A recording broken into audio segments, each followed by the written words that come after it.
साथीहरु तपाईले पनि स्टोरीमा पुराना फोटोहरु र भिडियोहरु हालेको छ भने र त्यसलाई कहाँबाट हेर्ने भनेर चिन्ता नमान्नु होला र म तपाईलाई देखाउने छु। र पहिला आफ्नो फेसबुक ओपन गर्नु होला र फेसबुक ओपन गरिसकेपछि तपाईको यो स्टोरी छ नि, यो स्टोरीको हालेको फोटोहरु चाहिँ कहाँबाट हेर्ने भनेर टेन्सन चाहिँ नमान्नु होला र यो तीनवटा कंग दिएको छ यहाँ आफ्नो प्रोफाइलमा दाब्नु होला र प्रोफाइलमा दाबिसकेपछि यो घडी जस्तो ट्याब दिएको छ नि यो मेम्बर्स भनेर त्यहाँ चाहिँ क्लिक गर्नु होला। क्लिक गरिसकेपछि यहाँ हेर्नुस् त पुराना भिडियोहरु र पुराना फोटोहरु देखिने गर्छ र यो 2 वर्षको फीस चाहिँ अहिले देखाइराछ र डिसेम्बर 10 2023 को फोटो चाहिँ अहिले देखाइराछ र अरु कहाँबाट देख्ने भनेपछि सिधा यो माथि यो छ नि यो यहाँमा दाब्नु होला र यहाँमा दाबिसकेपछि अनि तपाईको चाहिँ यहाँ पुराना आउँछ हेर्नुस् त मेरो पनि पुराना आइसकेका छन्।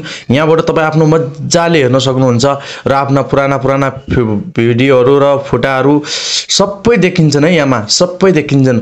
यदि तपाईलाई पनि थाहा छ भने प्लिज यो भिडियोलाई शेयर गरिदिनु होला किनभने अरु मान्छेलाई पनि थाहा होस् र अरु मान्छेलाई पनि आफ्नो पुराना भिडियोहरु थाहा होस् र आफ्ना पुराना भिडियोहरु देखोस्, फोटो देखोस् है।